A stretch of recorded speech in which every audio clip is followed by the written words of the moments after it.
Bismillahirrahmanirrahim. Assalamualaikum warahmatullahi wabarakatuh. Alhamdulillahirabbil alamin. Wassalatu wassalamu ala asyrafil anbiya'i wal mursalin. Sayyidina wa syafi'ina Muhammad wa ala alihi wa ashabihi ajma'in. Allahumma la sahla illa ma ja'altahu sahla wa anta ya hayyu ya qayyum taj'alul hazna idza syi'ta sahla. Allahumma 'allimna ma yanfa'una wanfa'na bima 'allamtana wa zidna ilma ya arhamar rahimin.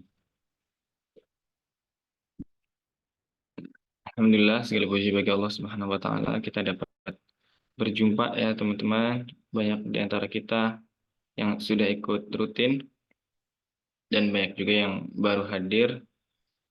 Tapi semoga insya Allah kita nah, sama-sama ikhlas, sama-sama niatkan untuk menuntut ilmu. Pada sesi kali ini, pada hari Jumat yang penuh berkah ini, insya Allah kita akan membahas seputar takdir.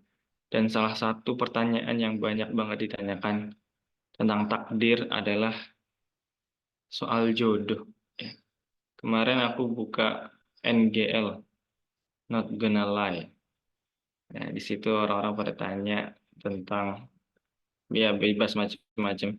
Cuman salah satunya ada tuh pertanyaan, Kak, boleh nggak sih aku tuh berdoa sama Allah, minta sama Allah, nyebutin nama orang yang aku suka, supaya dia jadi jodohku. Dan apakah kalau usaha seperti ini, ikhtiar seperti ini, berdoa gitu ya, itu kayak menentang takdir gitu, bahwa maksudnya menentang takdir Allah gitu ya. Nah, ini menarik nih. Pertanyaan semacam ini akan terus berkecamuk di kepala kita kalau kita nggak tahu apa itu takdir dan nggak tahu bagaimana takdir itu bekerja, nggak tahu apa yang dimaksud dengan takdir. Sebelum kita mulai, saya pengen tanya deh makanya nih. Apa sih yang teman-teman ketahui terkait dengan qada dan qadar? Kita punya 6 rukun iman. Ya, yang pertama iman kepada Allah, kedua iman kepada malaikat, iman kepada kitab-kitab, iman kepada Rasul, iman kepada hari kiamat, iman kepada qada dan juga qadar. Apa yang teman-teman ketahui tentang qada dan qadar? Ada yang mau menyampaikan lewat suara, lewat mic, atau lewat chat? Boleh. Nggak apa-apa teman-teman, nggak usah malu, nggak perlu takut salah. Kita di sini sama-sama belajar. Kalau misal kita menyampaikan apa yang kita ketahui sebelumnya lalu keliru, berarti nanti di kelas ini, bukan kelas ya, di sesi kali ini kita belajar ada sesuatu yang kita dapatkan yang baru. Kalau kita udah benar ya Masya Allah, mantap.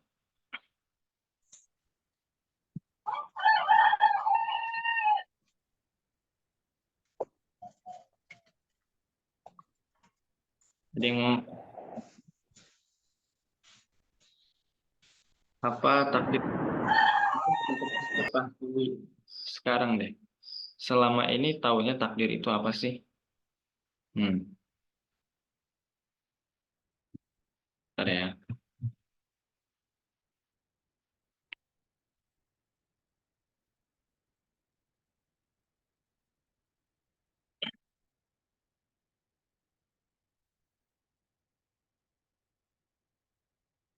Selama ini apa yang terbayang di kepala kita tentang takdir, qada ataupun qadar ya. Ada qada, ada qadar, ada yang tentang takdir. Apa sih sebenarnya itu? Nih, ada yang beberapa menyampaikan. Qada dapat lebih menekankan pada proses pengambilan keputusan atau perencanaan dari Tuhan, sementara qadar lebih pada realisasi atau pelaksanaan. Qada itu lebih kepada eh, proses pengambilan keputusan atau perencanaan. Dan yang bilang ketetapan Allah, tentunya ada yang tidak bisa diubah, ada yang bisa diubah. Kata Kak Putri, qada itu takdir yang masih bisa diubah, qadar takdir yang tidak bisa diubah. Masya Allah. Dan lagi yang mau menyampaikan, Aku nggak akan menilai ini keliru atau enggak ya, teman-teman. Nanti kita akan bahas, lalu kita cocokin jawaban kita berdasarkan apa yang kita pelajari bersama pada pagi hari yang penuh berkah ini. Oh ya, sebagai introduksi juga nih, pengen mengenalkan ada moderator kita. Mana tadi Kak Ami? Perasaan ada? Cek. Bismillahirrahmanirrahim. Gimana teman-teman? Kedengaran nggak suaranya? Assalamualaikum. Waalaikumsalam, Ustadz. Ya, jadi ini moderator kita. Ini aku tadi udah aku buka Kak, cuman aku balikin nih ke Iya, Kak Mei supaya di buka lagi. iya, iya, Ustadz. Ini udah boleh kita mulai lagi ya? Iya, monggo. Hmm. Bismillahirrahmanirrahim. Assalamualaikum warahmatullahi wabarakatuh. Waalaikumsalam. Alhamdulillah, alhamdulillah, alamin. Salatu wassalamu ala asyrafil anbiya wal mursalin. Sayyidina Muhammadin wa ala alihi wa sahbihi ajma'in, amma ba'd. Teman-teman, yang pertama-tama dan yang paling utama, marilah kita panjatkan puji syukur kita kepada Allah Subhanahu wa taala, sebab rahmatnya lah dan serta cintanya lah sehingga pada hari ini dan pada pagi hari ini yang insya Allah penuh berkah ini, kita semua mungkin bisa ketemu meskipun melalui virtual, tapi semoga tidak mengurangi eksistensi kita dalam menuntut ilmu.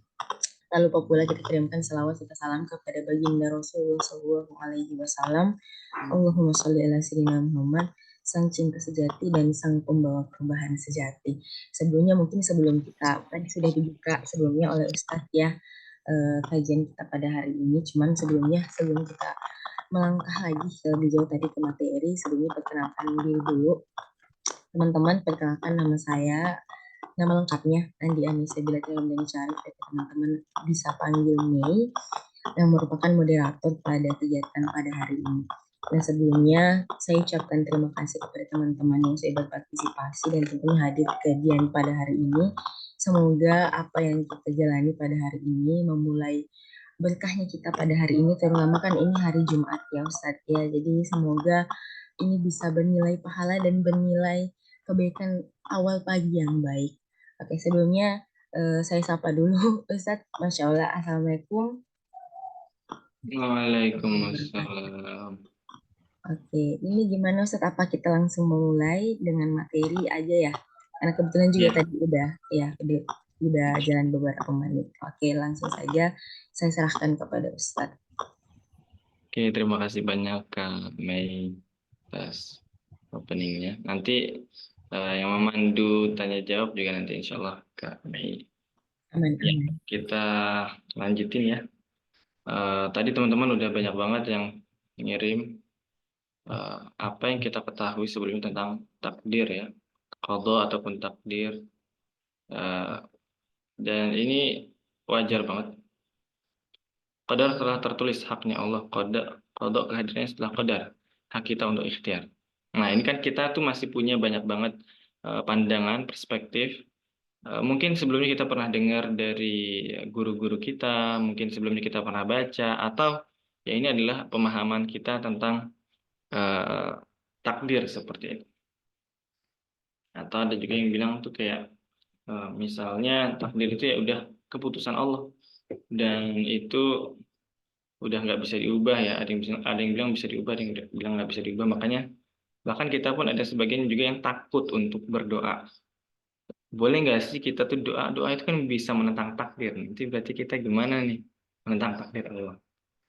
Nah, sebelum kita masuk ke pembahasan takdir, di pertemuan sebelumnya kita sudah membahas tentang ilmu Allah Subhanahu wa taala. Allah Subhanahu wa taala punya sifat al-alim dan punya sifat al-ilm.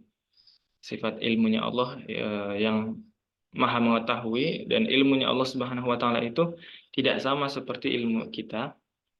Ilmunya Allah Subhanahu wa taala itu adalah ilmu yang azali. Azali itu tidak bermula. Kalau ilmu kita tuh bermula. Kita pertamanya nggak tahu, La ta'lamuna syai'a. Kita ketika lahir ke dunia ini kita nggak tahu apa-apa. Kemudian kita mendengarkan penjelasan dari guru kita, dari orang tua kita, maka kita punya ilmu yang beragam nih, kita ya, macam-macam. Kemudian kita belajar, nanti akan setelah kita belajar, kita tahu punya satu kesamaan ya, ilmunya sama gitu, dan nanti bisa saja suatu saat ilmu kita itu hilang, lupa kita. Gitu ya. Ini ilmunya manusia, tapi ilmunya Allah Subhanahu Wa Taala itu azali. Azali itu tidak bermula, dan abadi. Abadi itu tidak berakhir. Ilmunya Allah tidak bertambah dan juga tidak berkurang. Ini bedanya ilmu kita dengan ilmu Allah Subhanahu Wa Taala. Dan Allah Subhanahu Wa Taala udah tahu apa yang terjadi sekarang dan apa yang akan terjadi masa depan. Makanya waktu kita ngebahas soal ilmu Allah, eh, bahwasanya ada yang bilang Allah itu marah sama Nabi Adam karena Nabi Adam melanggar aturannya. Eh, Sedangkan perspektif kita sebagai seorang Muslim merujuk pada kisah Nabi Adam di surat Al-Baqarah, justru sejak awal Allah itu emang pengen supaya Nabi Adam tinggal di bumi. Dan kesalahan ya, dalam tanda kutip, kesalahannya Nabi Adam makan buah yang dilarang atau makan buah dari pohon yang dilarang di surga itu adalah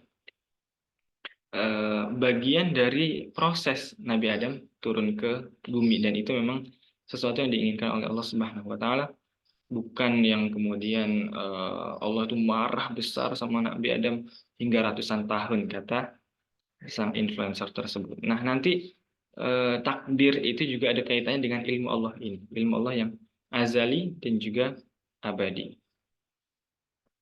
Apa kaitan takdir dengan ilmu Allah Subhanahu Wa Taala ini? Nah, kalau di dalam kitab ya, yang biasanya kita jadikan rujukan saat kajian, aku share deh sedikit. Eh, tapi nanti insya Allah kita akan ngebahas itu lebih kepada eh, bentar.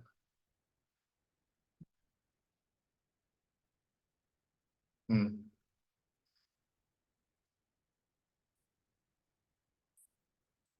Eh,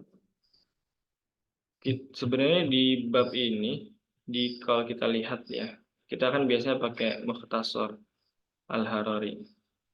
Nanti ada beberapa poin yang ingin kita bahas.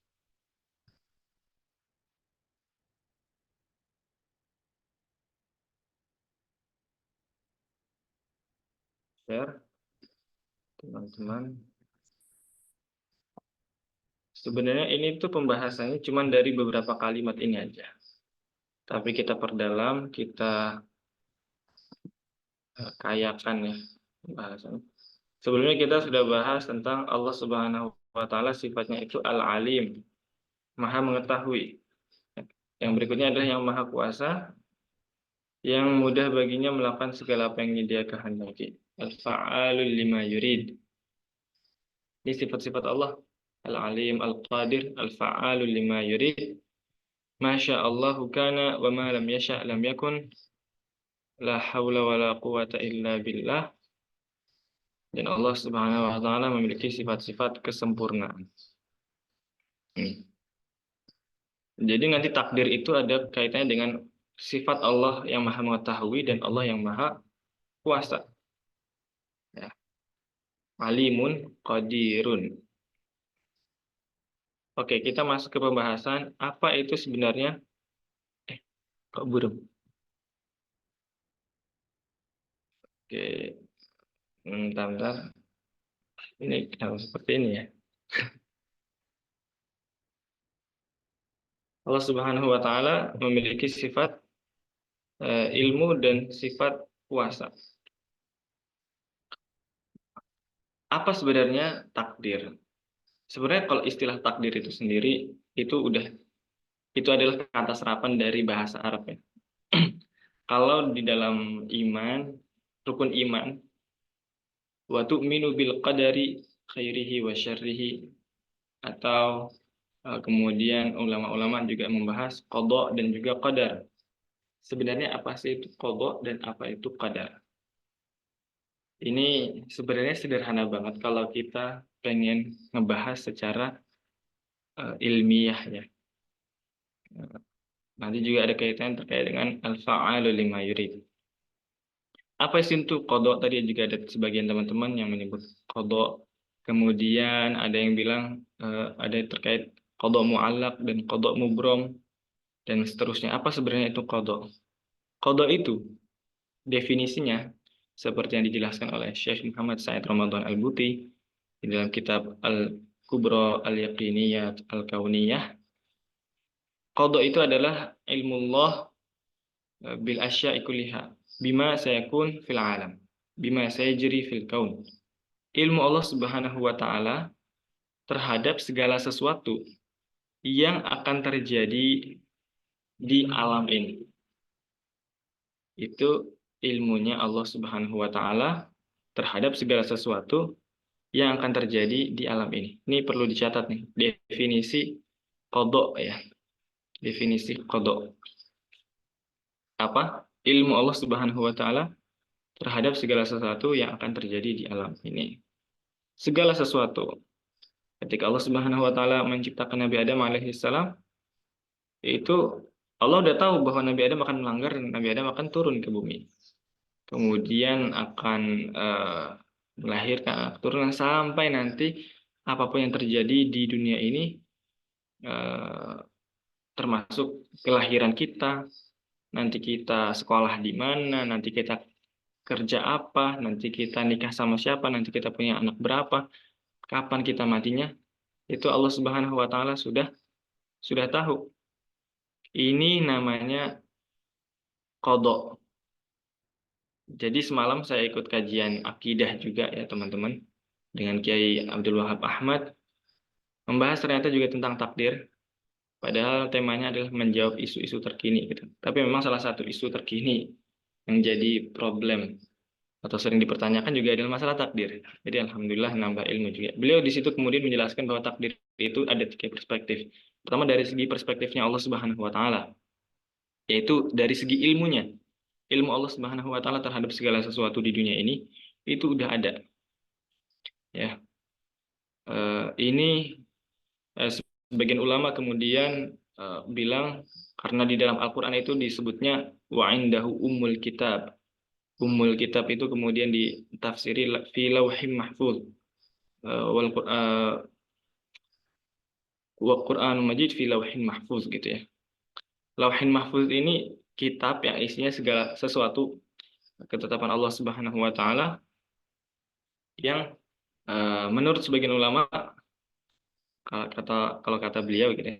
Ini saya menyamakan gitu ya, mencari titik temunya apa yang saya pelajari tadi dari Syekh Al-Buti dengan apa yang beliau sampaikan. Lauh mahfuz ini sebagian itu khusus diketahui oleh Allah Subhanahu wa taala, sebagiannya lagi diketahui oleh para malaikatnya. Tapi intinya terkait dengan ilmu Allah. Kalau dari segi perspektif Allah Subhanahu wa taala, qada itu adalah ilmu Allah. Ilmu Allah itu maksudnya gimana? Allah tahu. Allah tahu ini, Allah tahu itu dan seterusnya hingga akhir zaman. Ya, ini qada. Jadi Allah itu udah tahu nanti saya punya anak berapa. Gitu. Dan ilmunya Allah Subhanahu wa taala ini juga kemudian masuk ke perspektif yang kedua, itu udah ada di catatan malaikat juga. Jadi Allah Subhanahu wa taala udah tahu sesuatu dan itu ada di catatan malaikat. Nah, catatan malaikat ini yang kalau kita misalnya dulu pernah mendengar kisah-kisah di surat Al-Jin juga ya, atau kisah-kisah Rasulullah SAW ketika maulidnya beliau, kelahirannya beliau, itu dulu tuh jin-jin itu suka ngintipin kitab catatan takdir manusia. Ini maksudnya adalah qada. Qada kemudian dari segi perspektif malaikat. Kitab catatan takdir manusia tentang apa yang terjadi di dunia. Makanya dulu teman-teman yang dimuliakan Allah, yang memprediksi dalam tanda kutip ya, yang memprediksi kehadirannya Rasulullah itu bukan cuman orang-orang yang ahli agama, tapi mereka para dukun juga udah pada tahu tuh, nggak lama lagi akan lahir utusan Tuhan gitu ya, nabi terakhir. Itu sebagian dukun udah pada tahu. Kemudian ketika dan dulu memang penjagaan kitab takdir yang dibawa oleh para malaikat itu nggak seketat itu, ya, nggak terlalu ketat. Ketika Rasulullah SAW lahir, maka lebih ketat lagi. Maka jin-jin itu dilemparin sama bintang-bintang kalau mereka masih pengen mencuri dengar atau melihat. Hmm. Makanya kalau kata Gus Baha, ya kalau kata Gus Baha, kalau misalnya ada dukun gitu ya, ada dukun ngomong sesuatu, memprediksi sesuatu, itu tuh nggak bisa, atau kita jangan beriman sepenuhnya, tapi nggak perlu juga mengingkari sepenuhnya, bilang ah itu nggak mungkin, ya kita nggak perlu kayak gitu. Soalnya kenapa? Soalnya bisa jadi info yang disampaikan itu adalah info yang pernah dilihat oleh jin saat masih luang gitu. Dan jin itu kan usianya ribuan tahun ya, bisa ribuan tahun. Bisa aja ilmu yang dia sampaikan itu pas benar apa yang ada di kitab. Soalnya ada teman-teman, ada dulu tuh umi saya, ibu saya tuh ketemu sama seseorang masih kerabat. Sebenarnya bukan dukun juga, insya Allah beliau orang yang salihah gitu ya. Kemudian dilihat tangannya. Waktu itu saya digendong, saya masih bayi. Saya itu anak yang kelima. Kemudian lagi silaturahim Idul Fitri itu dilihat tangannya. Habis itu kata orang ini, oh masih dua lagi ya anaknya, kayak gitu. Dan ternyata benar anak dari ibu eh, saya, umi saya itu dua, dua lagi, artinya tujuh. Dan benar-benar udah nggak nambah lagi. Sempat hamil beberapa kali tapi ternyata keguguran. Qadarullah. Itu adalah qadha ya, ilmunya Allah Subhanahu wa taala yang azali dan abadi. Ini adalah eh, jadi sifat ilmu Allah itu kan secara umum Allah tahu segala sesuatu. Tapi kalau terkait dengan apa ketetapannya terhadap kita itu disebut dengan qadha. Kemudian apa itu qadar? Qadar itu adalah wuqu'ul asya' mutabiqatan li'ilmillah ya azza wa jalla. Terjadinya segala sesuatu, kejadian segala sesuatu yang sesuai dengan ilmunya Allah Subhanahu wa taala. Jadi qadar itu adalah kalau kita istilahkan ya takdir ya. Takdir ini kan istilah bahasa Indonesia makanya agak sulit. Tapi kalau kita pakai bahasa Arabnya, istilah syariatnya jadinya lebih mudah. Jadi bisa dibilang qadha itu adalah takdir yang belum terjadi, yang Allah Subhanahu wa taala sudah ketahui di dalam ilmunya, sedangkan qadar itu adalah takdir yang sudah terjadi. Hmm. Nah, nanti terkait qadha ya. Qadha itu kan tadi apa? Takdir, tahu ilmu Allah terhadap segala sesuatu yang akan terjadi. Takdir yang belum terjadi. Nah, itu nanti ada yang menjelaskan, ada yang mu'allaq dan juga ada yang mubram, tapi nanti. Ya, qadar. Qadar ini adalah terjadinya segala sesuatu sesuai dengan ilmu Allah Subhanahu wa taala. Ini jadi takdir yang udah terjadi. Misalnya saya sekarang ada di Madiun. Padahal saya asalnya Magetan, tinggalnya di Jogja, sekarang lagi di Madiun. Itu terjadinya ini namanya takdir. Dan ini sudah diketahui oleh Allah Subhanahu wa taala sejak azali. Ya, sejak saya belum diciptakan oleh Allah Subhanahu wa taala. Ini namanya takdir. Kemudian saya sudah menikah dengan siapa, eh, qadar ya istilahnya. Kemudian saya punya anak berapa, sekarang ini maksudnya namanya siapa, fisiknya bagaimana, itu namanya qadar, ya, qadarullah.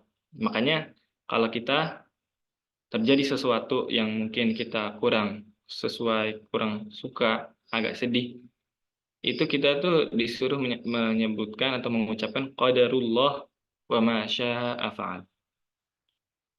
Allah Subhanahu wa taala ini adalah ketetapannya Allah Subhanahu wa taala yang telah terjadi dan Allah Subhanahu wa taala melakukan apa yang Dia kehendaki.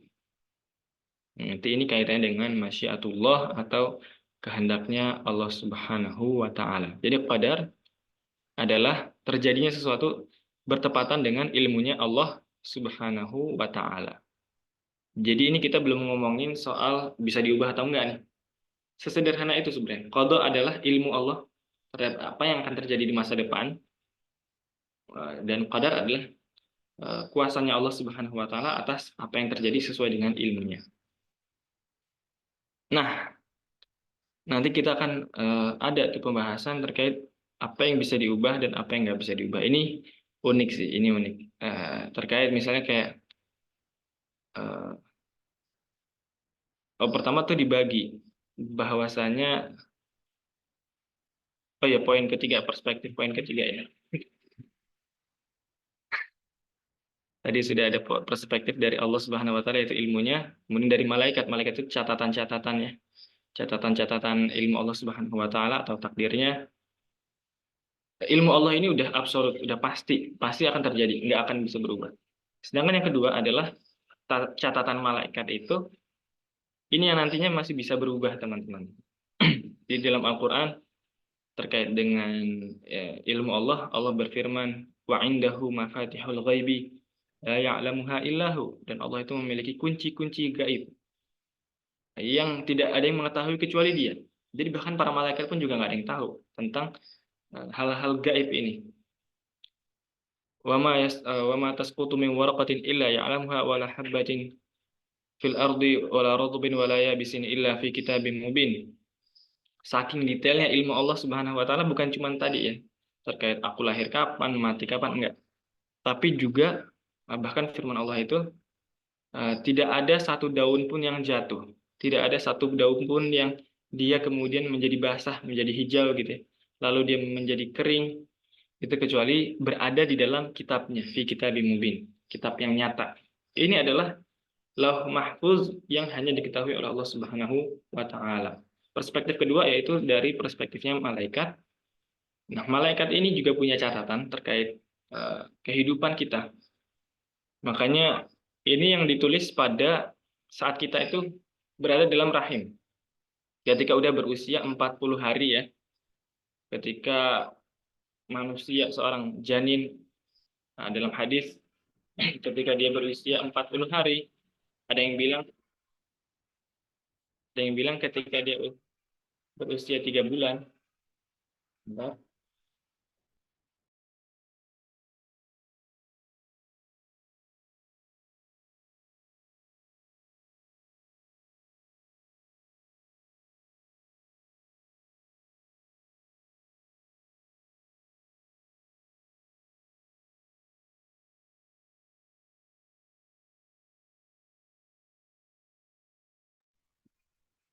Ya, ada yang bilang menurut beberapa tafsir ya, itu ketika dia berusia 4 bulan atau 3 bulan, itu kan ada malaikat yang menulis ya rezekinya, kemudian ajalnya, kemudian apakah dia ini hidup dengan bahagia atau dia hidup dengan sengsara. Itu tertulis tuh, malaikat punya catatan itu ketika kita berada di janin ibu kita. Ketika kita berada di rahim ibu kita. Malaikat punya catatannya. Nah, dari segi perspektif ini, catatan para malaikat ini masih bisa berubah, masih bisa dihapus, masih bisa ditetapkan. Itu yang kemudian aku share juga doanya Sayyidina Umar bin Khattab radhiyallahu anhu di Instagram ya. Ya Allah, jika Engkau mencatatkan aku sebagai hamba yang bahagia, maka tetapkan aku di situ. Tapi kalau aku ini sengsara, sulit di catatannya para malaikat itu, maka hapuslah dan gantilah sebagai orang yang bahagia. Karena sesungguhnya engkau dapat menghapus dan menetapkan. Dan sesungguhnya kitab yang nyata itu hanyalah milik engkau. Jadi ini dari segi perspektif malaikat. Takdir itu seperti itu. Malaikat tahu nih kita bagaimana, tapi masih bisa berubah-ubah. Tergantung amal soleh kita juga, tergantung doa-doa kita. Makanya kita kalau misalnya, jadi apa yang tertulis di kitabnya malaikat itu adalah opsi-opsi ya, berbentuk opsi-opsi. Kalau si Hamad ini memulai paginya dengan zikir, maka hari-harinya seperti ini. Tapi kalau dia nggak mulai dengan zikir, maka hari-harinya seperti ini. Kalau dia saat ini atau nanti dia silaturahim, maka dia akan begini, usianya berubah atau menjadi lebih berkah. Tapi kalau dia nggak silaturahim, maka dia akan seperti ini. Kalau seseorang itu belajar, maka jalan hidupnya seperti ini. Kalau dia nggak belajar, maka jalan hidupnya seperti ini. Itu dari segi perspektif malaikat, masih bisa berubah-ubah. Kemudian dari yang ketiga adalah perspektif kita sebagai makhluk, sebagai manusia. Kita tuh ngapain sih ngebahas takdir? Untuk apa kita tahu tentang pembahasan takdir? Itu ada empat ya, empat tujuan. Yang pertama adalah kita ini ridho. Kita ini menerima atas keputusannya Allah Subhanahu wa taala. Kita tawakal dan juga ridho ya. Tawakal terhadap apa yang belum terjadi. Setelah ikhtiar kita berusaha berikhtiar, kemudian kita bertawakal. Dan setelah terjadi kita ridho dengan keputusan Allah Subhanahu wa taala. Tenang, puas. Mengetahui bahwa itu adalah takdir dari Allah Subhanahu wa taala kepada kita. Tapi yang kedua adalah tugas kita adalah berikhtiar. Kalau udah nggak bisa berubah ya, udah terjadi ya kita ridho. Kita misalnya lahir dari keluarga yang mungkin nggak bukan keluarga kaya ya misalnya, tapi keluarga bahagia gitu kan, kita disyukuri juga. Misalnya dari keluarga yang broken home, ini udah terjadi, udah nggak bisa kita ubah. Apa yang kita lakukan? Ya udah kita ridho dengan keputusan Allah Subhanahu Wa Taala terhadap sesuatu yang udah nggak bisa kita ubah lagi. Misalnya akhirnya kita gagal dalam tes masuk ke universitas yang kita inginkan. Ya udah kita ridho, itu udah terjadi, maka yang kita ucapkan adalah qadarullah wa masya'a fa'al. Ini adalah keputusannya Allah dan apa yang Allah inginkan itulah yang terjadi. Seperti itu. Jadi ridho terhadap apa yang telah terjadi dan meyakini insya Allah ini adalah keputusan Allah yang terbaik untuk kita. Kemudian yang kedua, kalau misalnya belum terjadi, masih di masa hadapan, apa yang kita lakukan? Kita berikhtiar. Jadi manusia, seluruh manusia, kita semua ini nggak ada yang tahu takdir kita, dan kita juga nggak dituntut untuk mencari tahu kita ini takdirnya seperti apa sih. Nanti aku di masa depan seperti apa ya? Jangan dipikirin, itu bikin overthinking doang. Walaupun kayaknya kita semua pasti pernah seperti itu ya. Tapi kalau lagi kayak gitu nggak usah dipikirin. Tugas kita adalah berikhtiar, beramal. Nggak perlu dicari tahu apakah aku nih nanti masuk surga apa neraka apa ini. Apalagi dalam hadis, misalnya ada, nanti juga akan kita bahas nih kalau perlu ya, kalau masih ada waktu. Kita akan bahas juga, kan ada tuh hadis ya, dalam hadis Arba'in Nawawi. Bahkan di hadis yang tadi masih tentang catatan yang ditulis oleh para malaikat itu. Apa namanya? Wa in ahadakum la ya'malu bi amali ahli jannah. Sesungguhnya ada seorang di antara kalian yang dia ini melakukan amalan penduduk surga, tapi ternyata di catatannya dia adalah orang neraka, maka dia beramal dengan penduduk amalnya ahli neraka dan dia masuk dalam neraka. Jadi ada penjelasannya teman-teman, insya Allah. Makanya diikutin kajiannya biar tidak salah paham, biar tidak bersangka sama Allah Subhanahu wa taala. Tapi itu nanti agak belakangan, jadi nggak tahu waktunya cukup atau enggak. Itu dari segi perspektif manusia. Yang kedua adalah dia berikhtiar. Kemudian tadi kalau kita udah ikhtiar, maka kita bertawakal. Yang pertama tadi ridho ya, dengan segala keputusan Allah. Ridho ini bisa bentuknya syukur dan juga sabar. Kalau penjelasannya Ustadz Kiai Abdul Wahab Ahmad itu 4, yang 2 ini syukur dan sabar. Yang 2 pertama tawakal dan ikhtiar. Tapi kayaknya 2 ini bisa digabung jadi satu, jadi ridho ya. Kalau sesuatu itu nikmat, takdir itu ternyata adalah kita rasakan nikmat, enak, baik, kita bersyukur sama Allah Subhanahu wa taala. Dan kalau takdirnya kita itu nggak baik atau nggak kita rasakan nggak baik buat kita, maka kita bersabar. Nggak bisa kita pungkiri ya bahwa kita tuh juga mengalami hal-hal yang kurang menyenangkan, hal-hal yang membuat kita sedih, membuat kita kecewa. Tapi ya itu adalah salah satu bentuk ujian kita sebagai manusia. Dan memang nggak ada yang bilang bahwa kehidupan kita ini mulus-mulus aja. Jangankan kita gitu ya, nabi-nabi aja dulu ujiannya juga luar biasa gitu.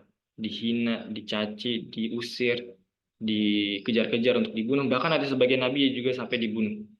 Maka kita jangan kemudian berharap segala sesuatu itu terjadi sesuai apa yang kita mau. Karena kita bukan Tuhan ya. Kalau Tuhan itu fa'alul lima yurid. Apa yang Allah mau itu yang terjadi. Tapi kita bukan manusia, bukan Tuhan, kita manusia. Nah, makanya ada ungkapan ya soal cinta gitu. Ana urid wa anta turid wa anti turid wallahu yaf'alu ma yurid. Ya, ini tentang cinta yang tidak berjumpa gitu. Aku ingin, Anda juga ingin, tapi Allah hanya melakukan apa yang Allah inginkan, yang terkadang nggak sesuai dengan apa yang kita inginkan. Ya, ini terkait juga dengan apa segala macam ya, bukan cuma cinta doang. Jadi itu perspektif takdir. Kemudian tadi ya qadar, qadar itu adalah ketika dia sudah terjadi. Ketika dia sudah terjadi, maka eh, ya itu udah terjadi dan itu nggak bisa diubah. Maka kemudian ada yang bilang mu'allaq dan mubrom. Nah, mubrom itu adalah takdir yang udah nggak bisa diubah. Ada yang mu'allaq, mu'allaq itu masih bisa kita usahakan. Sebagian orang bilang bahwa mubrom ini apa yang udah terjadi ya terkait dengan qadar itu aja udah itu mubrom namanya. Tapi dia juga menjelaskan mubrom ini adalah terkait dengan eh, kuantitas usia kita, kuantitas rezeki kita, jatah-jatah seperti itu. Ya. Misalnya aku usianya udah ditetapkan sekian tahun, itu mubromnya. Atau satu hukum alam ya, hukum-hukum alam bahwa kita pasti punya permulaan dan akhiran itu mubrom. Jadi macam-macam sih ini kalau kita ngomongin terkait dengan pembagian takdir itu ada yang bilang seperti itu ya. Bahwa alam semesta ini punya ujungnya itu mubrom. Bahwa kita punya ujungnya itu mubrom. Tapi mu'alak itu yang masih bisa kita usahakan apa? Kualitas kita. Misalnya aku ditetapkan usianya 40 tahun. Tapi kualitasnya itu masih bisa kita usahakan. Bagaimana 40 tahun itu dijalani, kemudian bagaimana kematian di 40 tahun itu aku jalani itu masih bisa diusahakan. Makanya ada yang bilang kan, ada yang tanya waktu itu, aku juga pernah share di story, gimana kalau orang itu bunuh diri? Ini apakah memang takdirnya dia bunuh diri atau seperti apa?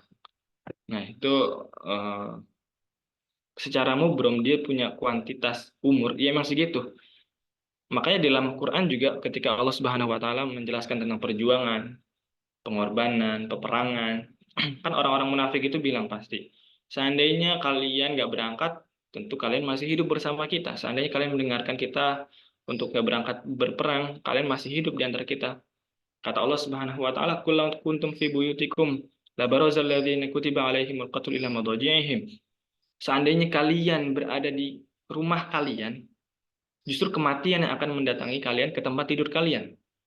Kalau emang udah takdirnya meninggal, mau dia di medan perang ataupun di rumah, itu akan datang kematian itu. Ini mubrom tuh, udah nggak bisa diubah. Kalau kita misalnya kitabkan, misalnya kayak Sayyidina Khalid bin Walid, beliau itu mencari-cari kematian dalam peperangan, jihad sana sini, perang terus, semua peperangan diikutin. Tapi takdirnya tuh justru di tempat tidur gitu kan. Ya, niat-niat beliau itu udah dicatat oleh Allah Subhanahu wa taala, tapi tetap takdirnya ternyata di usia beliau yang kesekian beliau lagi nggak ikut perang, maka tiba ajalnya seperti itu. Nah, ini mubrom dan juga mu'allaq. Sebenarnya masih ada banyak pembahasan terkait dengan qasd, dengan niat. Mungkin teman-teman kemudian tanya ya, kan Allah udah tahu kita mau gimana gimana gimana terus kenapa kita masih dapat pahala, kenapa kita masih dapat dosa. Itu juga insya Allah akan menjadi satu pembahasan. Tapi sebelum ke sana, dari sini kira-kira gimana nih teman-teman? Tema besar kita kan tentang jodoh ya.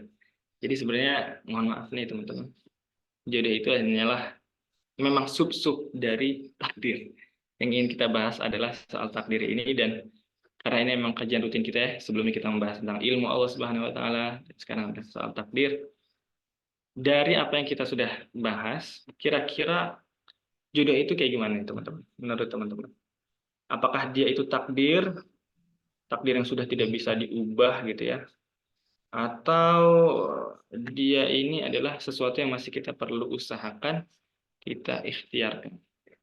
Kita berdoa untuk nyebut orang itu boleh apa enggak sih?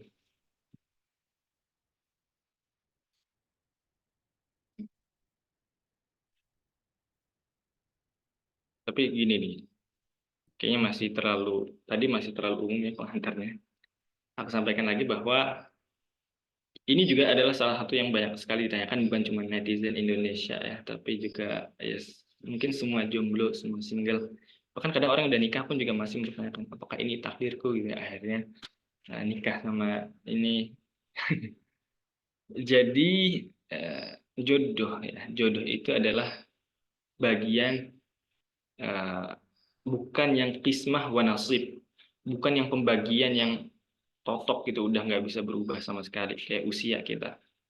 Usia pun sebenarnya masih ada khilaf ya, cuman ada yang berpendapat macam-macam lah soal ini.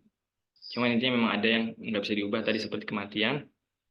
Kita pasti mati semua, nggak akan ada tuh misalnya aku silaturahim terus lah hidupnya biar panjang terus usianya, nggak mati-mati, nggak bisa teman-teman, pasti ada ujungnya kehidupan kita.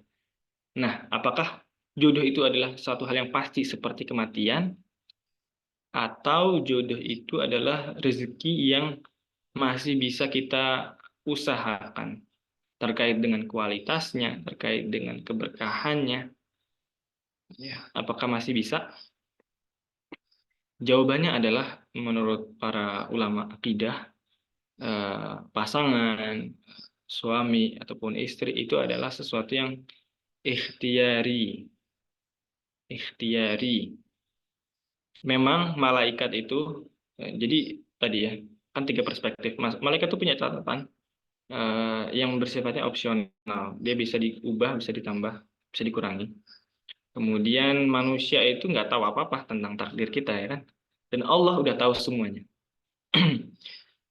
Terkadang apa yang Allah ketahui itu adalah bentuknya ya salah satu dari opsi-opsi yang ada di malaikat itu. Misalnya tadi ya, malaikat punya catatan, Hamad kalau dia zikir pagi, dia baca Al-Quran di pagi hari, hidupnya hari ini akan seperti itu.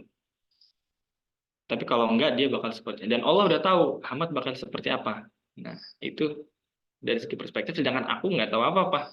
Yang aku tahu adalah aku diperintahkan untuk atau ada sunnah-sunnah Nabi SAW untuk memulai pagi dengan zikir-zikir, dengan wirid-wirid, dan dengan hal-hal yang baik. Nah, dari segi perspektif Allah Subhanahu Wa Taala, Allah udah tahu kita bakal nikah sama siapa, kita bakal punya anak berapa, dan seterusnya.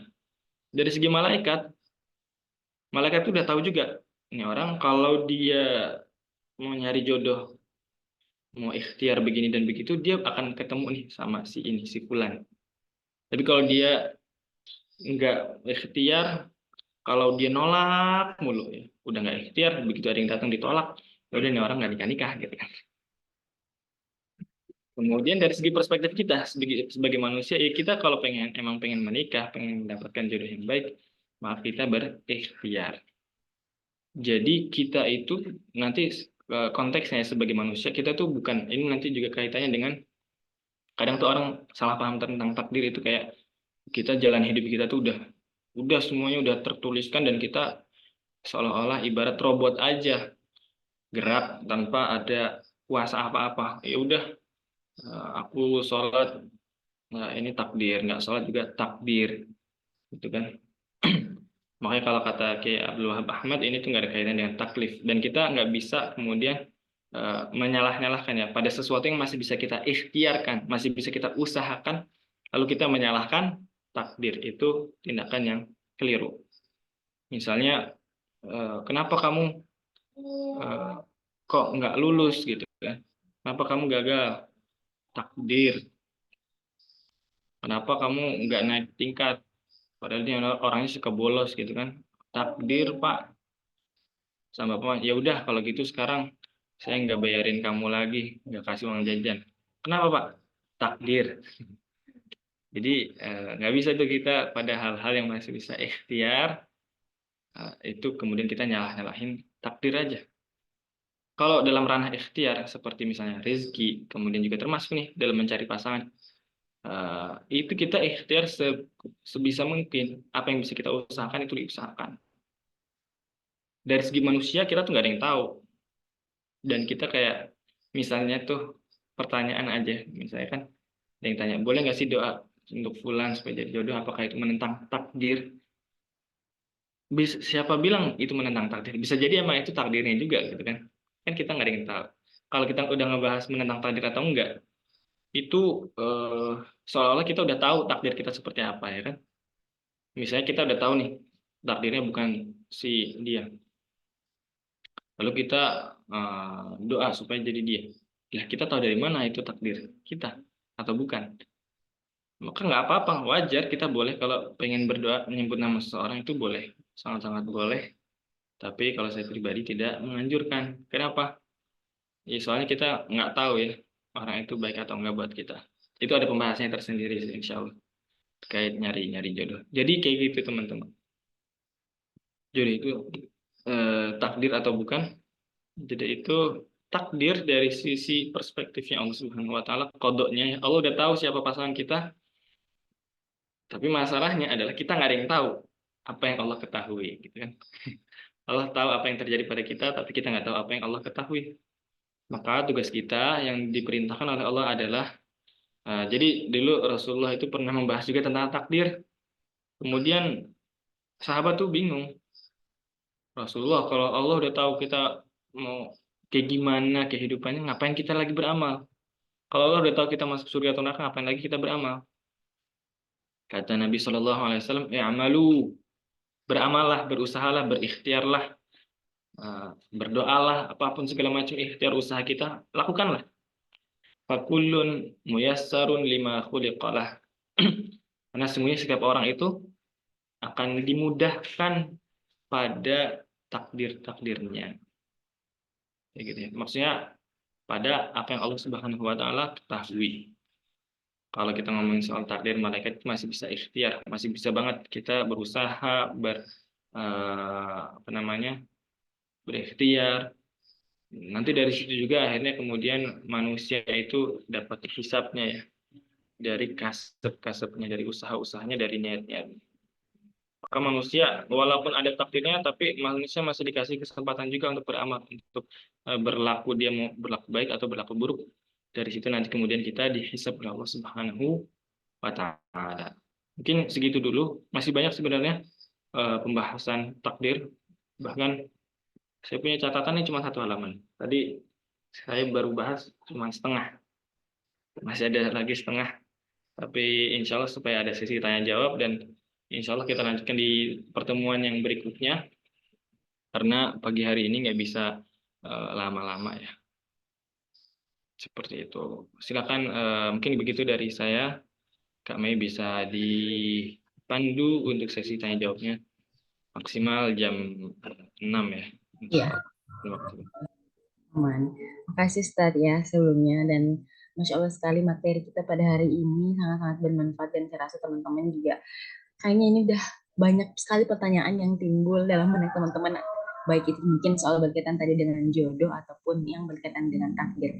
Mungkin untuk pada sesi kali ini saya mungkin mengizinkan 3 orang dulu ya Ustadz ya untuk nanya. Kita lihat waktu juga. Jadi saya izinkan dan saya buka sesi pertanyaan untuk teman-teman yang mungkin punya pertanyaan. Silahkan boleh, mungkin kalau misalkan mau langsung nanya atau misalkan diketik juga boleh. Saya izinkan 3 orangnya. Bahkan teman-teman ini kesempatan banget nih. Mumpung mumpung diberikan kesempatan, dan materi ini juga bagus sekali. Oke, udah ada nih Ustadz pertanyaan pertama dari Kak Heni Yulia Sari. Pertanyaannya adalah bagaimana sebagai perempuan mengikhtiarkan jodoh. Waduh, pertanyaannya sepertinya mewakili hati teman-teman yang lain di sini ya. Oke, gimana Ustadz, mau langsung dijawab dulu ya biar ini waktunya? Atau kita kumpulin pertanyaan dulu? Oke, boleh langsung aku jawab ya. Iya, oke, Gimana siap. perempuan itu mengikhtiarkan jodoh? Jadi ya ini menarik sih. Ada beberapa DM gitu juga, perempuan tuh nunggu aja atau gimana sih? Eh, Memang ya ada sebagian rezeki kita itu kitanya nggak ngapa-ngapain tuh datang sendiri. Jadi kayak ini itu memang adalah salah satu bentuk rezeki Allah Subhanahu wa taala. Nah, kayak misalnya dulu pas kita masih bayi, kita nggak ngapa-ngapain, cuma nangis-nangis doang, dapat air susu ibu, kemudian disuapin, didapat pakaian. Kita nggak kerja, nggak apa kan, tapi dapat rezeki itu semua. Tapi ada juga rezeki-rezeki yang memang harus kita usahakan, harus kita ikhtiarkan. Hmm, Makanya di situ sih kemudian ada percakapan menarik ya antara dua ulama. Ada satu ulama bilang rezeki itu nanti datang sendiri. Ada lagi yang bilang enggak, rezeki itu harus kita usahakan. Akhirnya yang satu dia keluar nyari rezeki gitu ya. Akhirnya dia kemudian pulang. Pulang ketemu sama temannya lagi, ulama ini juga alim. Nih lihat, saya bawa makanan. Ini hasil usaha saya, hasil ikhtiar saya. Habis itu kemudian dikasih ke temannya. Ini saya juga dapat rezeki hasil kamu, hasil ikhtiar kamu yang ikhtiar, dia nunggu doang dapat. Begitu juga sih teman-teman ya. Eh, Kadang tuh perempuan ada yang dia harus mencari, ada yang nggak ngapa-ngapain di rumah tiba-tiba ada yang lamar gitu. Udah ada yang lamar baik juga gitu kan orangnya. Tapi nggak semua seperti itu dan kita nggak ada yang tahu kita tuh dalam masalah jodoh bagiannya yang mana nih? Apakah nunggu atau kita perlu ikhtiar? Kalau misalnya eh, udah didatengin pun kita sebenarnya juga masih ikhtiar. Ikhtiar tuh apa sih? Sebenarnya ikhtiar itu adalah usaha dan juga pilihan. Ada orang yang udah dapet orang yang lamar seperti itu apakah otomatis dia jadi jodohnya? Kan enggak. Si perempuan juga masih harus menyeleksi. Jadi ikhtiarnya perempuan menjemput jodoh itu adalah dia harus menyeleksi juga. Dilihat orangnya seperti apa. Kemudian dia harus memutuskan juga diterima atau ditolak. Ya, ada. Saya punya saudara, dia didatengin orang yang baik, tapi kemudian dia bilang gini, dia ngerasa nggak pantas untuk laki-laki ini. Kenapa? Soalnya dia terlalu baik buat aku gitu. Saya tanya, emangnya kamu pengen dapet jodoh yang nggak baik? Orang baik datang malah dipikir-pikir. Jadi kayak gitu. Pertama ikhtiarnya adalah harus diseleksi juga. Kalau misalnya tuh jodoh datang atau si calon ini datang sendiri. Kemudian kalau memang kok sulit gitu ya, nggak muncul-muncul atau kita pengen nih spek yang terbaik, ya berarti kita yang perlu untuk menawarkan diri pada orang yang baik sebagaimana yang dilakukan oleh Sayyidah Khadijah radhiyallahu anha. Beliau itu ikhtiar teman-teman, melihat bagaimana Rasulullah SAW. Ternyata ini orang kualitasnya bagus, lantas beliau minta disambungkan lewat Maisarah. Maisarah itu bukan perempuan ya, Maisarah itu adalah laki-laki, namanya emang kayak ibu-ibu gitu kan, padahal ini sebenarnya nama laki-laki di Arab sana. Maisarah yang jadi partner perdagangannya Nabi dan jadi karyawannya Khadijah. Jadi itu ikhtiar, kemudian disambungin akhirnya ketemu dan berjodoh kayak gitu. Lebihnya ini. Cukup Ustadz. Untuk pertanyaan pertama, apakah kita beralih ke pertanyaan selanjutnya mungkin?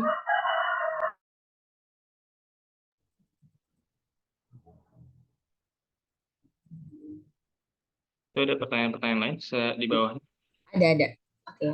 Dan itulah tadi pertanyaan jawaban dari Ustadz ya. Semoga Kak Heni dan mungkin pertanyaan dari teman-teman juga terwakilkan dengan jawaban yang tadi sudah dipaparkan oleh Ustadz. Pertanyaan kedua nih ada dari Kak Nanda. Assalamualaikum Ustadz. Waalaikumsalam. Bagaimana caranya kita tahu beliau adalah jodoh kita? Oke, silahkan Ustadz Ya, dijawab. Insya Allah. Nah, ini sebenarnya supaya kita memudahkan pembicaraan, kita itu perlu tahu atau kita perlu punya definisi terlebih dahulu terhadap apa yang kita omongin. Kayak misalnya ngomongin soal jodoh. Jodoh itu sebenarnya apa sih? Ya, kalau di kamus KBBI, jodoh itu kayak pasangan. Mana jodoh dari sendal ini? Maksudnya pasangannya. Jodoh itu adalah ada yang bilang orang yang tepat dan seterusnya. Tapi kalau aku mendefinisikan jodoh itu adalah supaya kita lebih mudah, lebih simpel dan gak pusing ya. Apa sih sebenarnya siapa sebenarnya jodohku gitu kan? Siapa sebenarnya pasanganku? Gampang sebenarnya kita tuh didefinisikan jodoh itu adalah orang yang akhirnya memang bersanding dengan kita dalam ikatan yang diakui agama dan juga negara. Begitu aja jodoh. Jadi bagaimana cara kita tahu dia jodoh kita? Dia udah akad nikah atau belum? Kalau belum akad nikah belum tentu dia jodoh kita. Masih sangat bisa berubah-ubah ya kan? Ada orang yang dia udah pacaran bertahun-tahun, kemudian udah lamaran, di hari H akad nikah dikabur. Apakah dia jodoh? Berarti bukan, dia bukan jodoh. Saya punya saudara, teman-teman. Bukan saudara seumuran ya, maksudnya udah dulu-dulu. Kayak gitu kasusnya. Si perempuan udah pengen nikah sama laki-laki, ternyata di hari H nikahan nggak datang-datang tuh orang. Akhirnya karena bingung, ada laki-laki lain seusia si calon mempelai pria, dia lah nikah sama dia aja. Akhirnya nikah beneran. Nah kayak gini kan akhirnya jodohnya bukan sama yang lamaran tadi, tapi sama si yang hadir di undangan itu. Jadi tahu dia jodoh kita atau bukan, dilihat aja dia nikah sama kita bukan, apa enggak. Kalau dia nikah sama kita berarti dia jodoh. Terus gimana kalau misalnya akhirnya cerai? Berarti itu jodoh bukan. Berarti masa jodohnya udah selesai. Gitu. Emangnya bisa begitu ya? Iya, bisa lah. Orang nikah. Nanti kan kita juga kalau misalnya kita meninggal, pasangan kita masih hidup, berarti kan masa perjodohan udah selesai. Bisa jadi kemudian melanjutkan hidup dan dia menikah lagi dengan orang lain. Maka itu jodohnya yang berikutnya. Jadi jodoh itu didefinisikan orang yang menikah sama sama kita aja udah. Jadi ini kita nggak overthinking. Nanti misalnya kita pacaran sama seorang, kita lamaran sama seorang, terus kita bingung dijodohkan atau enggak ya. Tenang aja teman-teman. Kalau dia nikah sama Anda berarti dia jodoh Anda. Kalau nggak nikah berarti bukan jodoh. Jodoh. Oke. Masya Allah. Oke, semoga jawaban Ustaz tadi bisa diterima dengan baik ya oleh Kak Dika Nanda. Nah, ini pertanyaan ketiga ini lumayan lumayan panjang nih Ustaz pertanyaannya. Saya bacain ya.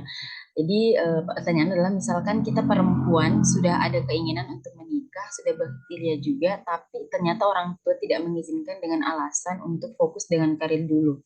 Itu bagaimana ya Ustadz? Dan seandainya sudah datang orang yang baik, tapi orang tua tidak setuju karena perbedaan, baik dari segi pendidikan ataupun pekerjaan yang tidak sesuai dengan keinginan orang tua, apakah mengikuti saja kata mereka atau kita tetap memaksakan, artinya apakah kita termasuk kepada orang yang tidak berbakti terhadap orang tua, dan apakah berpengaruh terhadap keberkahan rumah tangga nanti. Jadi pertanyaan dari Kak Rodatul Jan ini ada beberapa poin Ustaz. Ada mengenai pertanyaan pertama tadi adalah bagaimana ternyata orang tua belum mengizinkan kita untuk menikah dulu karena disuruh fokus untuk karir dulu. Itu pertanyaan pertama. Ya, terkait dengan izin dari orang tua, beliau minta untuk fokus karir terlebih dahulu. Ini hak orang tua dan apa ya? Ini sebenarnya tuh nggak bisa sih, nggak bisa disamaratakan dan nggak bisa disamaratakan kepada semua orang ya. Dan sebenarnya orang tua nggak boleh seperti ini, teman-teman. Melarang dengan alasan untuk fokus karir dulu. Apalagi ada sebagian juga orang tua tuh minta anaknya supaya berkarir dulu, anak perempuan ya, untuk berkarir dulu supaya dia membantu adik-adiknya misalnya gitu. Dari segi perspektif hukum Islam terhadap atau fikih terhadap orang tua ini sebenarnya orang tua nggak boleh seperti itu. Cuman kita nggak bisa menilai apalagi asal serta merta seperti itu. Jadi ini harus dilihat benar-benar spesifik karirnya terlebih dahulu eh, atau bukan karirnya ya, spesifik nih keluarga bagaimana gitu dan perlu juga dipahamkan ya, nggak bisa serta merta seperti itu. Jadi memang di satu sisi orang tua nggak ngizin itu sebenarnya nggak boleh seperti itu. Bahkan perintahnya kan Nabi kalau anak perempuan udah datengin orang yang baik, yang diridhoi agama dan akhlaknya, maka dinikahi aja. Seperti itu, dinikahkan maksudnya. Ya, oke baik. Terus ada pertanyaan selanjutnya Ustadz itu mengenai dan apabila mungkin udah ada orang yang datang baik tetapi orang tuanya tidak setuju karena mungkin perbedaan yang misalnya pekerjaan dan pendidikan, dan apabila tetap dilanjutkan apabila itu termasuk daripada bentuk kedurkaan terhadap orang tua. Itu gimana Ustadz? Ya, jadi ada pembahasan di fikih nikah. Aku nulis juga di e-book yang siap-siap akad itu. Mungkin kapan-kapan kita adakan webinar lagi tentang nikah paksa gitu, nikah dengan wali. Nah, yang menarik adalah salah satu sebab kita diperbolehkan menikah dengan wali adalah apabila orang tua kita, wali kita, maksudnya kita boleh menikah dengan wali pengganti selain orang tua gitu ya. Itu adalah salah satu sebabnya kalau si wali ini tidak mengizinkan nikah tanpa alasan yang syar'i, padahal si laki-laki ini adalah orang yang sekufu dengan si perempuan. Jadi orang tua itu nggak boleh sembarangan nggak setuju gitu aja. Kalau misalnya tadi ya dari segi pendidikan dan pekerjaan tidak sesuai keinginan orang tua, ini apakah dia nggak sesuai itu kaitannya dengan sampai sekufu atau emang benar-benar karena nggak sekufu banget gitu ya. Kalau nggak sekufu banget, itu masih boleh wali itu melarang anaknya untuk menikah dengan si laki-laki ini. Tapi kalau misalnya orang udah sekufu, tapi orang tua ini sebenarnya gengsi aja, sebenarnya kadang tuh si orang tuanya udah pengen nikah sama yang lain gitu, dicari-cariin aja alasannya. Nah kalau yang kayak gini, apalagi buat ngekang anaknya nggak boleh nikah dulu supaya kadang tuh juga sebagian orang tua tuh apalagi di zaman sekarang pengen anaknya nggak nikah-nikah supaya anaknya ini kerja tapi duitnya buat keluarga gitu. Nah kalau kayak gini-gini tuh nggak boleh teman-teman. Jadi seperti tapi ya lagi-lagi kalau udah ngomongin konteks keluarga yang pastinya ini melibatkan banyak orang, itu nggak bisa kita menyampaikan cuman hukum-hukumnya aja, perlu bagaimana kita mengkomunikasikan hal tersebut juga supaya nggak jadi konflik atau diminimalisir konflik. Oke, baik Ustaz. Jadi tadi udah ada 3 pertanyaan, tapi kayaknya nih ada pertanyaan, kita ambil satu lagi ya Ustaz ya. Mungkin untuk penutup juga karena kita lihat waktu. Ini mengenai dari Kak Rara, bagaimana jika kita mencintai mualaf namun dia masih pemabuk dan masih suka clubbing? Apakah hal buruk boleh diikhtiarkan dan bisa diubah? Ini sebenarnya ada satu poin lagi terakhir ya terkait dengan kalau misalnya tadi nggak nurut sama orang tua, apakah itu jadi kitanya durhaka, nggak berbakti. Ini kalau misalnya tadi ya, kalau orang tuanya itu emang yang salah, pihak yang salah, dia melarang nikah, padahal udah sepupu, orangnya udah soleh, baik segala macam.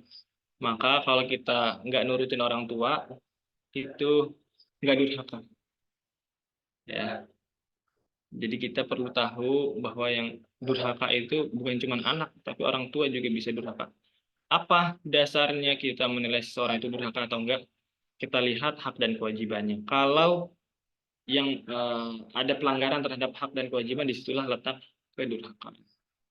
Tapi lagi-lagi jangan kita nggak bisa menggunakan ini apa yang aku sampaikan mentah-mentah begitu aja.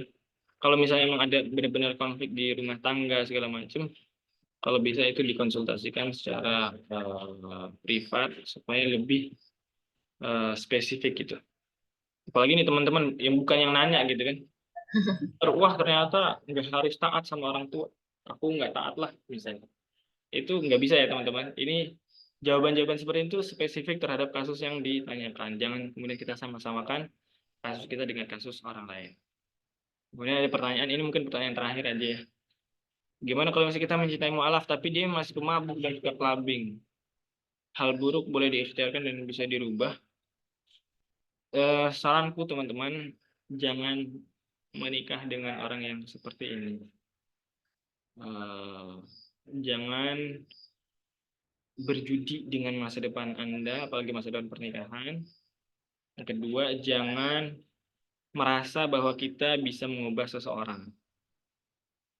Walaupun orang itu udah janji-janji. Jangan juga, yang ketiga, jangan percaya sama janji-janji orang yang belum membuktikan ucapannya. Itu jangan. Udah terlalu banyak kasus-kasus orang yang merasa menyesal akan hal ini. Kecuali teman-teman siap kalau dia nggak berubah. Bisa, apakah boleh diikhtiarkan dan bisa? Bisa sih bisa ya, atau boleh sih boleh. Tapi nggak ada yang menjamin bahwa pasangan Anda atau orang yang Anda cintai ini akan benar-benar berubah, orang yang Anda cintai ini akan benar-benar menjadi baik, orang yang Anda cintai ini akan berhenti dari hal tersebut. Anda boleh-boleh saja kalau Anda siap dengan konsekuensinya. Jangan kemudian eh kita pengen berubah lalu kita kemudian ngeluh-ngeluh kok nggak bisa ya gimana, kemudian cara mengubah dia dan seterusnya. Kalau orang itu belum ada kesadaran ya susah, susah untuk diubah. Nah, ya. Orang ada firman Allah, Innallaha la yughayyiru ma biqaumin hatta yughayyiru ma bi anfusihim. Kan Allah tidak mengubah suatu kaum kecuali dia dimulai dari dianya sendiri gitu. Nah, ini aja harus dimulai dari dia, apalagi kita dari orang luar dan mungkin faktor pengaruh kita juga belum terlalu kuat. Jangan merasa bisa mengubah orang lain gitu. Walaupun ya bisa-bisa aja, mungkin aja sih kalau kita ngomongin probabilitas, tapi itu kan hanya sekian persen aja. Dan kalaupun masih pengen seperti itu, maka Anda harus menyiapkan diri Anda punya pasangan yang masih meneruskan kebiasaan tersebut. Jadi seperti itu, biar nggak kecewa-kecewa banget. Oke, baik, makasih ya Ustadz untuk jawabannya dan pertanyaan tadi itu menjadi pertanyaan penutup teman-teman untuk kajian kita pada hari ini. Saya yakin teman-teman pasti masih pengen nanya, pasti banyak sekali pertanyaan-pertanyaan yang timbul di benak teman-teman, tapi nanti kita mungkin kesempatan lain bisa nanya, kan insya Allah kita ada kajian yang memang setiap pekannya kita ketemu, jadi insya Allah nanti ada kesempatannya teman-teman bisa bertanya. Karena juga kita melihat waktu udah sedikit lagi jam 6, kalau misalkan teman-teman di daerah misalkan Jawa dan sekitarnya udah mau jam 6, kalau misalkan di daerah ini ada yang jam 7 juga. Oke. Mungkin sebelum kita tutup Ustadz ada ini enggak sih closing statement mungkin untuk teman-teman atau untuk materi kita pada hari ini sebelum kita tutup? Iya, ada beberapa yang komplain di grup tadi, ada yang ngechat juga. Saat udah penuh. Ya, memang kemarin saya pesan Zoom-nya tuh cuma 100 partisipannya. Dan nggak pengen saya upgrade dulu, pengen lihat istiqomah apa enggak orang-orang. Kalau emang masih banyak yang pengen, nanti mungkin di-upgrade jadi 300. Emang sejak yang kemarin tuh ada nambah anggota kurang lebih 300-an. Dan tapi ya itu terbatas sih. Saya dulu pernah yang hadir di grup tuh 1.900-an lah. Saya beliin Zoom yang 300 itu kan lumayan. Ternyata yang hadir 100 doang. Ini inilah kita lihat dulu, jadi teman-teman kalau emang konsisten insya Allah nanti akan ditambahkan. Ya, ini beberapa permasalahan. Jadi masalah akidah terkait dengan takdir ini masih terbatas banget ya waktunya. Nanti pasti akan ada pertanyaan juga, terus ngapain kita usaha, apa peran usaha kita dalam kehidupan, kemudian eh, tugas kita sebagai hamba itu bagaimana? Kalau Allah tuh udah punya kehendak yang begini dan begitu, untuk apa kita ikhtiar?